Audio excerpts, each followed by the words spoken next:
Hello, everyone. I'm Alessandro Concas. I'm a musician, author, and entrepreneur, and I'm on Breaking the Biz podcast.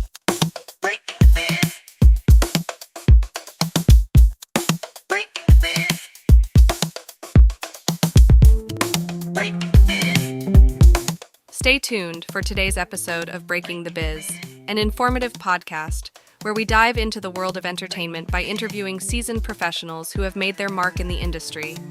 Gain invaluable insights as they share their personal journeys, offering advice on navigating the dynamic landscape of the entertainment industry. Whether you're an aspiring actor, musician, filmmaker, author, animator, or any creative soul, tune in for expert career guidance, insider tips, and first-hand accounts on breaking into the entertainment industry. Get ready to unlock the secrets behind successful careers and fuel your own passion for the limelight. Please remember to like this video and to subscribe to our channels for more great conversations. Greetings from Breaking the Biz, brought to you by Yes I Can Unity through Music and Education. I'm William Felber, your navigator through the intriguing universe of the entertainment industry, as revealed by the visionaries and creators who bring it to life. Stay tuned as we delve into diverse insights from the forefront of entertainment, hearing from pioneers, creators, and agents of change. Prepare for a journey filled with tales of innovation, resilience, and the undying quest for artistic brilliance. I want to thank everyone for being right on time. Welcome to Breaking the Biz podcast with the Yes I Can crew. We've got a great guest speaker. We have Alessandro Concas, who is a published author, an entrepreneur, and a musician. He's did all of this while he was still in junior high school at the time when teens and young adults are bombarded by an array of mixed messages through social media and other outlets. Alessandro wanted to connect with students in person to show that you're never too young to follow and pursue a dream. He, within his 8 years, at 8 years old, he wrote his first book, The A to Zs of Fighting Boredom.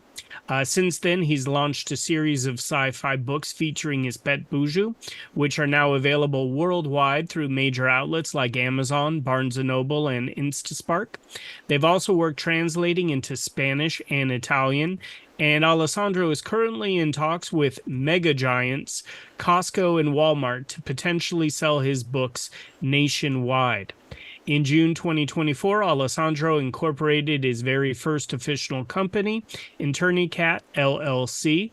As a public speaker, Alessandro encourages students to start thinking about the future, giving actionable steps and examples to keep the process simple.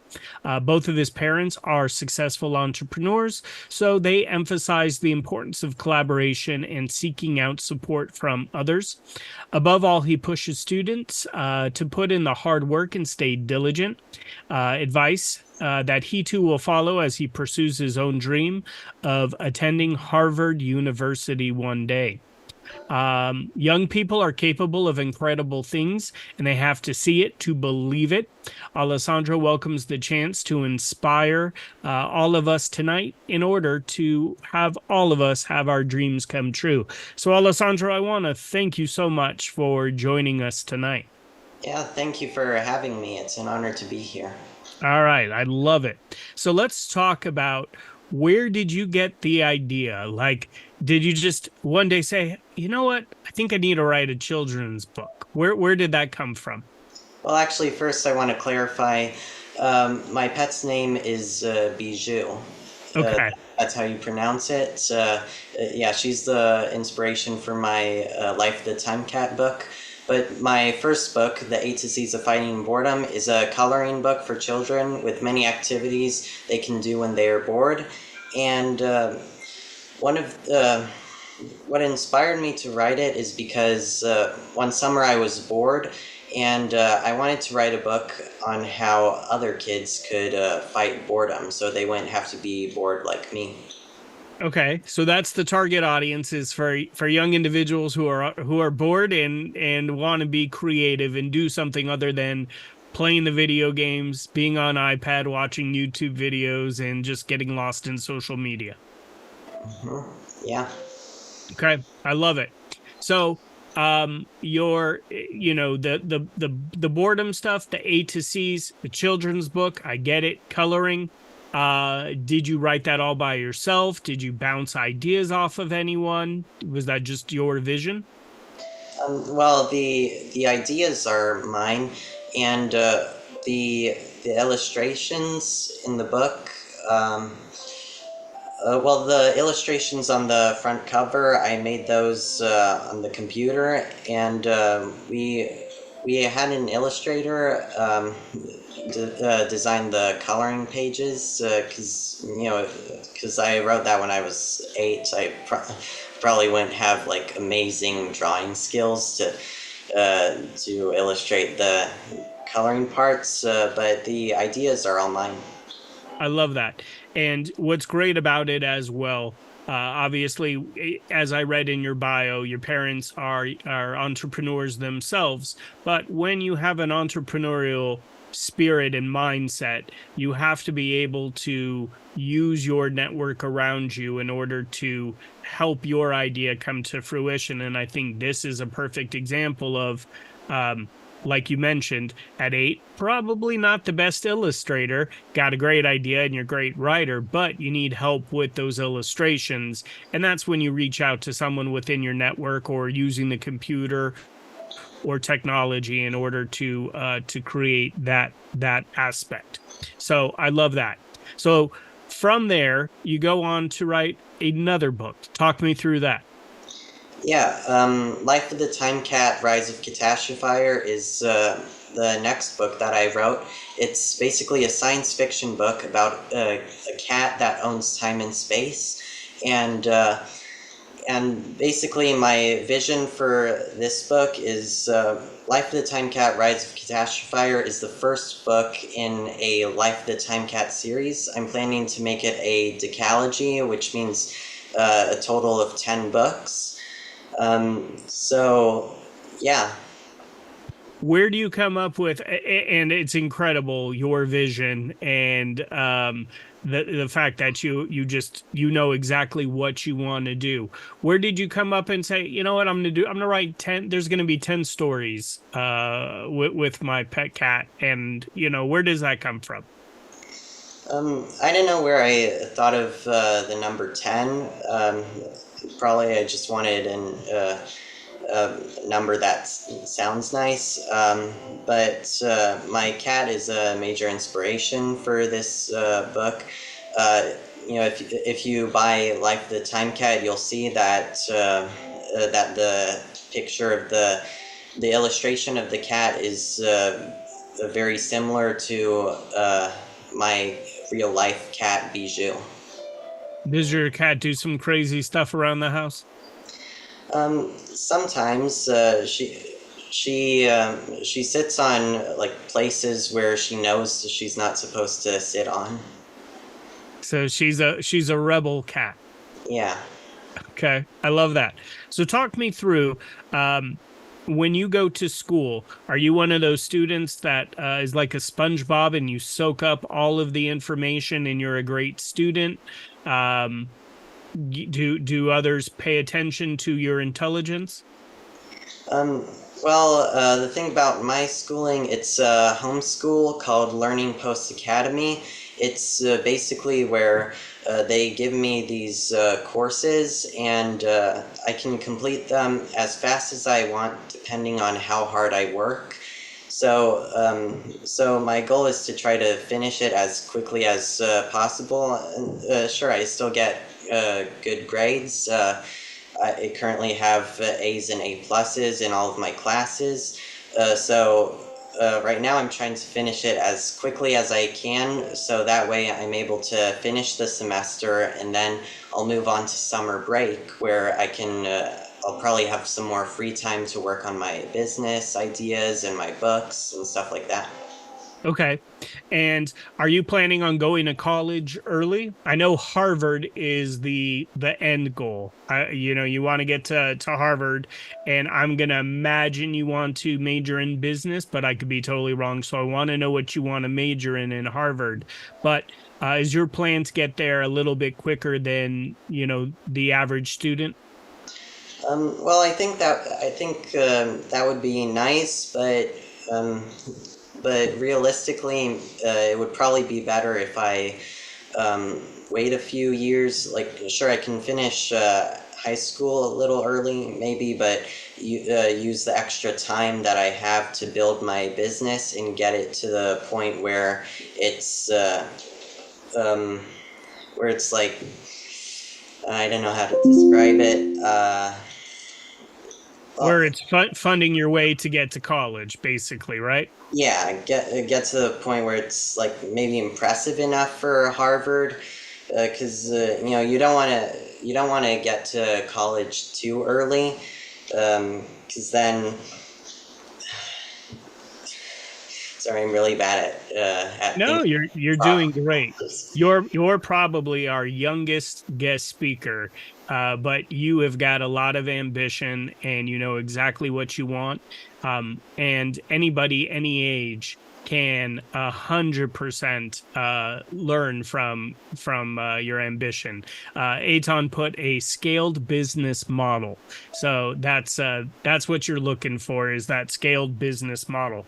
Speaking of which, where do you get the ambition to go, you know what? I think my book should be in Walmart, my book should be in Costco and sold nationwide. Whose idea was that? Well, I think ambition is a major part of my personality. I feel I was always born with it, and like my goals have always been like really high. To become maybe a billionaire eventually, get to Harvard. Like these are all high goals. And I feel like that ambition has always been there because you only get one life, so you might as well live it to the fullest as much as you possibly can. Great advice. Who are some of your role models? And they can be writers, they can be business individuals. Is there someone that you look up to and go, I want to follow those footsteps? I think I look up to my parents a lot. I think they're the biggest role models in my life because they actually know what it's like to run a business, and I can learn a lot from them as I build my own business. Okay, I love that. Is there anybody like an Elon Musk or a Donald Trump or any of those individuals that you follow and you're like, they made some right moves? Yeah, I admire Elon Musk because he wants to make humanity better. He wants to put people on Mars, and he wants to help us reach those next steps. And a lot of what he wants to do, like that kind of sounds similar to what I want to do. Like maybe someday in the future, if my business gets successful enough, I can even have a branch of my business dedicated to research on longevity and especially longevity for pets. I'm also interested in that because I feel like there's a huge demand there because I'm pretty sure everyone wants their pets to live a little bit longer. So I want to be the person to make that happen. Okay, so that's very ambitious. I love it. Let's talk about that because in our course, in our college course, we talk about entrepreneurs or intrapreneurs find a problem and they try to solve it. It could be a simple problem, and as you mentioned, maybe having your pets live longer, right? So I've seen some stuff with kitty litter where it changes colors depending on if they're sick, if their pee is normal, and that costs a little extra, but at least you know what's going on with your pet. What's your idea in order to make your pet live longer? Well, I don't really have a specific plan on that. My plan is, eventually I want to go to Harvard, and maybe uh, I can, um, I can like socialize with like-minded people there that also want to help me achieve this goal, and I can partner with them and build this branch of my Eternicat LLC corporation. Yeah, my plan is to basically build different branches of Eternicat LLC. These are basically projects that I want to be able to make happen. And I'm thinking someday, if my business gets successful enough, I can have a science branch, and I can get advice from these from some of the people at Harvard there when if I eventually get accepted there. So that's my plan. Okay. I could be totally wrong, but I do believe maybe Mark Zuckerberg went to Harvard. Anyone can correct me if I'm wrong.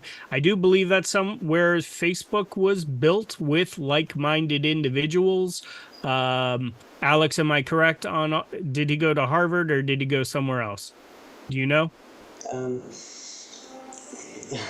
My name is not Alex. My name is Alessandro. I mean, Alessandro. But I'm yes. not sure. Okay. No worries. I'm just curious. I was curious about that. My next question is, what advice do you have for individuals that want to create their own stories, if that's movies? And it was Harvard, but he didn't finish. So just so everyone knows, Zuckerberg did come from Harvard.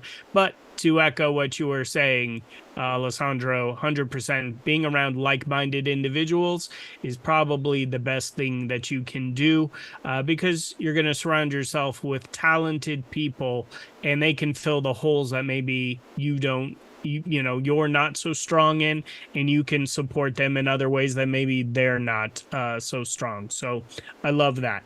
So my next question, though, give me the advice that you would share with someone who wants to tell their story. Maybe there's people who feel like they're not old enough to to put it out, or when's the right time to release something? Do you wait for a studio? Do you wait for a deal? Talk us through that. So I had some experience with attempts at group projects for books, and what I've learned is that a lot of people aren't motivated. Like, they have an idea to they start with an idea and they get really excited about it, but then they don't follow through, and that's why none of my group projects are really successful. Because with my books, I consistently put in the effort, and made it happen. But when I tried to do it with my friends, they weren't really that motivated. So my advice is to stay consistently put in the effort. And another thing, you can't just rely only on motivation. If you're gonna get something done, you have to really focus on it and do it whether you like it or not. The problem with so many people is that they rely only on motivation, and motivation usually wears out pretty quickly, and that's why nothing ever really gets done.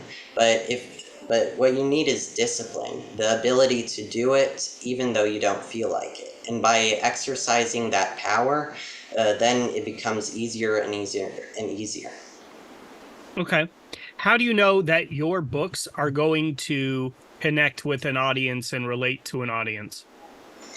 Well, I feel it would relate to cat lovers, especially because the main character is a cat. So I think there's a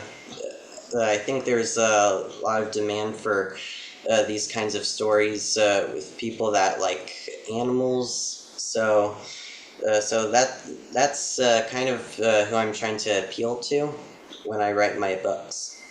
Okay. And we kind of talked about, your long-term goals as far as, a 10-book series, but are there any other stories that you want to put out there? Um, I don't really have any specific plans for other books, but one of my plans is to turn Life of the Time Cat into a movie series. Uh, a series of 10 movies. Like Harry Potter. Harry Potter has a series of books and a series of movies as well. So that's kind of what I'm going for, and eventually, maybe someday, I could create new books. New books that are not in the Life of the Time Cat series, but that's not currently in the plans right now.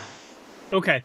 On top of going to the Learning Post, working on your schooling, working on books, do you also do public speaking engagements? Yes, I do. Um, well, right now it's kind of paused a little bit because school takes up a lot of my time. But when opportunities come up, I usually get ready, get some of my speeches prepared, and take the opportunity. And Yeah, with my public speaking, I feel like it was a huge transition out of my comfort zone because usually I'm not not like the best speaker, and it would it's sorry it's sometimes really hard to communicate my ideas clearly, and one thing I feel like one thing I need to work on, because I'm still a beginner, and I'm trying to get better and better and better. And one thing I feel like I need to work on is the reduction of filler words like ums, us, and other useless words. So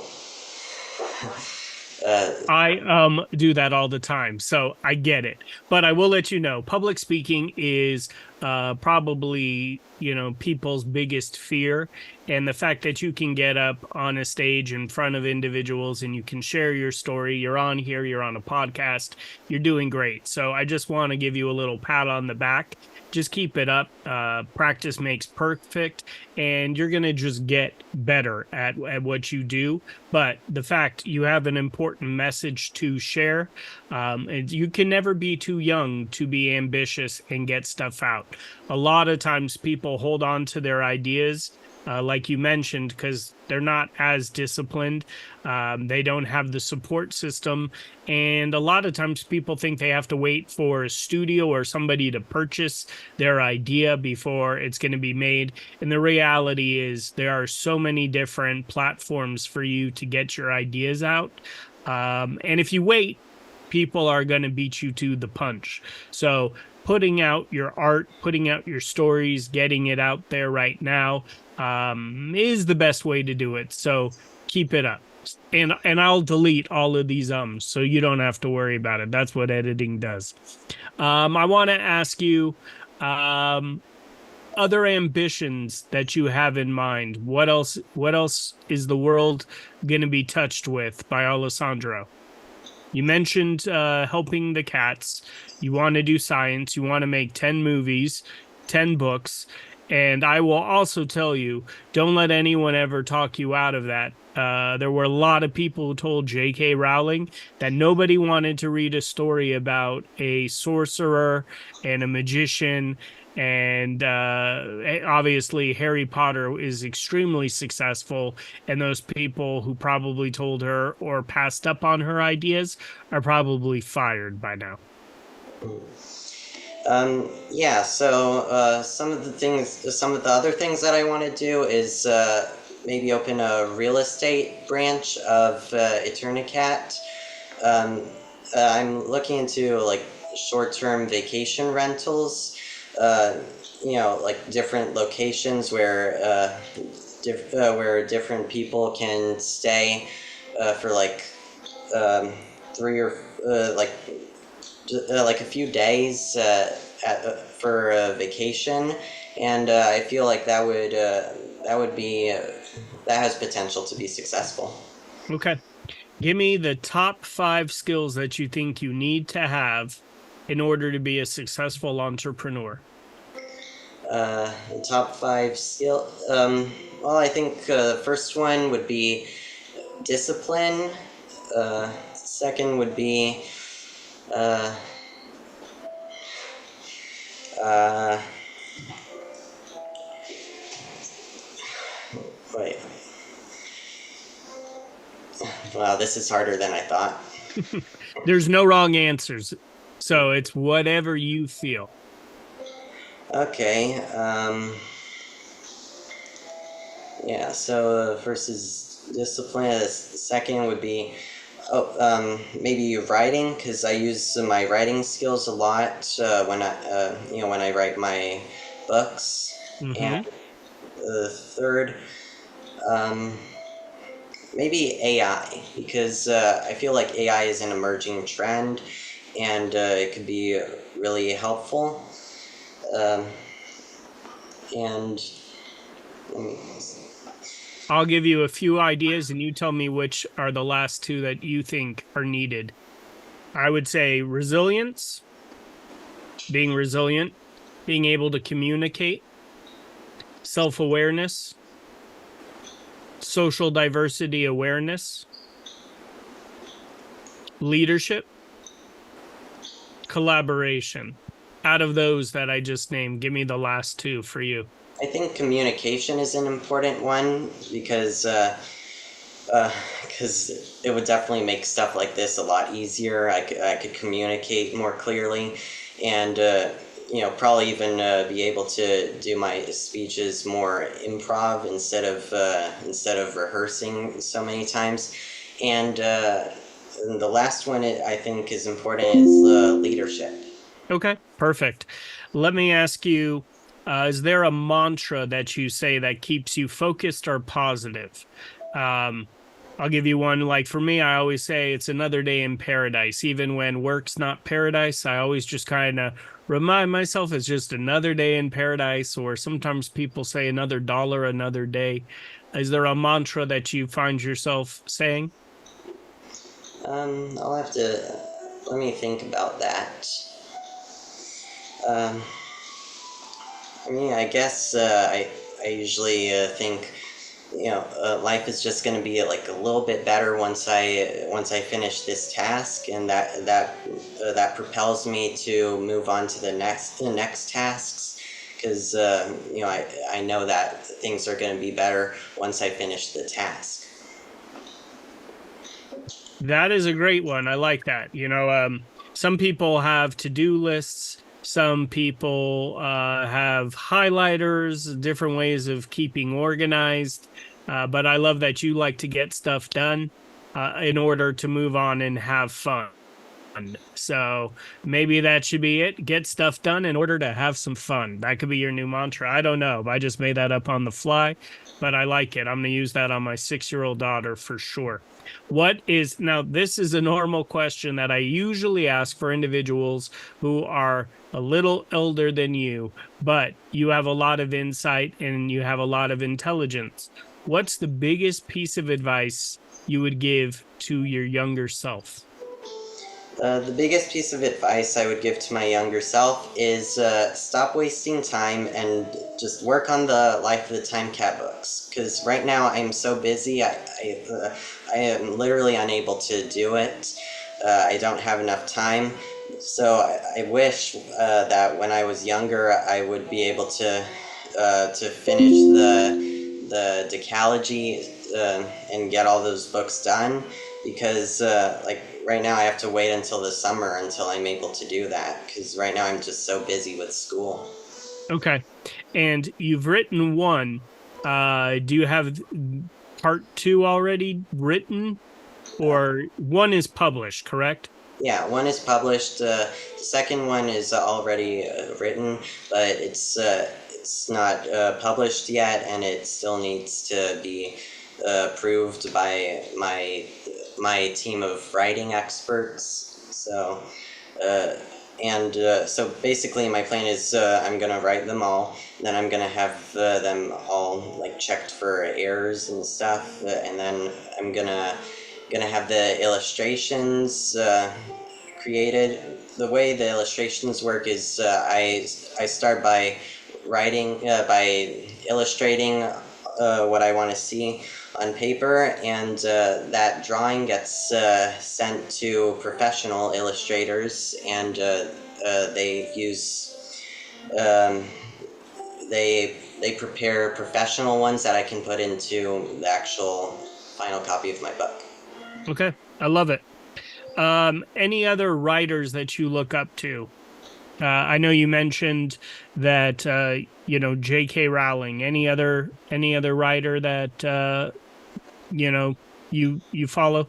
Well, actually, I don't read too many Harry Potter books. I was just using that for an example, and I'm not really sure I have like a favorite writer or anything like that, because I mainly focus on business. But the creation of my books is like a product that I could use to start my business with. So that's kind of how it works. Okay, perfect. All right. Well, I want to open it up to some questions from our listeners. It can be you can ask an entrepreneurial question. You can ask a writing question. Anything that you want to ask. Let's throw it to Alessandro. So, Presley, you have first question. Have you ever wanted in the near future to make one of your stories into adaptations into a feature film or a television series? Yeah, that's kind of what my goal is to turn my Life of the Time Cat books into movies someday. So yeah. Oh, perfect. And Aiden, go for it. Ask your question. Okay. Well, going back to what you said about like motivation can't be enough in terms of the creative process when developing a book. I was just kind of wondering like is there any way you like kind of keep yourself like on track in terms of like writing a book? Um, Actually, my writing process is it's uh, well, like some day, some months I get super motivated and I do all the writing at once, and then for a while I kind of pause on writing, and I think a huge part of that is school. School Gotcha. keeps me busy. Um, Hmm.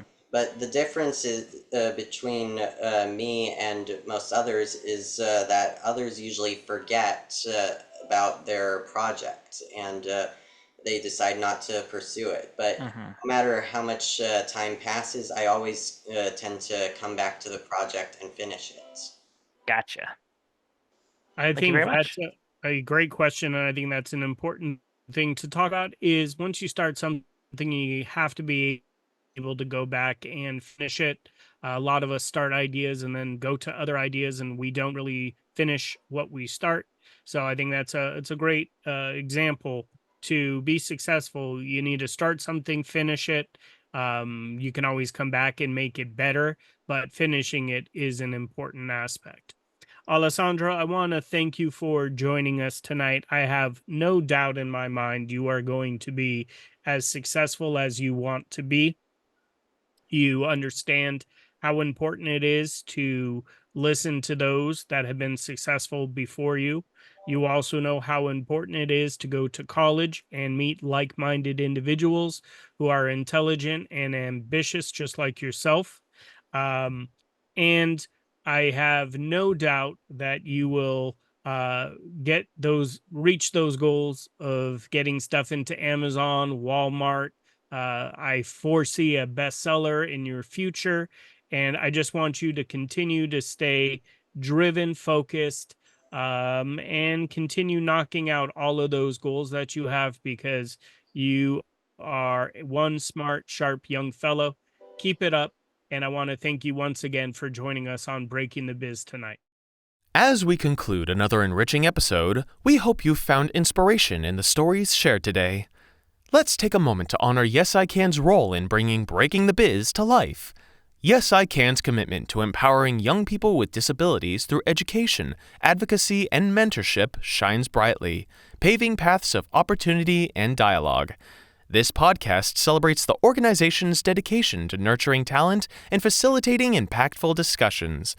Breaking the Biz is more than a podcast. It's a part of Yes I Can's broader mission to amplify voices, dismantle barriers, and craft a world that's more inclusive and accessible for everyone. Each episode is a chapter in our shared narrative of progress, education, and empowerment, driven by the spirit of Yes I Can. Thank you for spending your time with us on Breaking the Biz. Continue to challenge the status quo and share stories that resonate. Until our paths cross again, let's keep transforming aspirations into achievements and infuse every endeavor with optimism. Here's to advancing the landscape of the entertainment industry one episode at a time. I'm your host, William Felber. See you next time.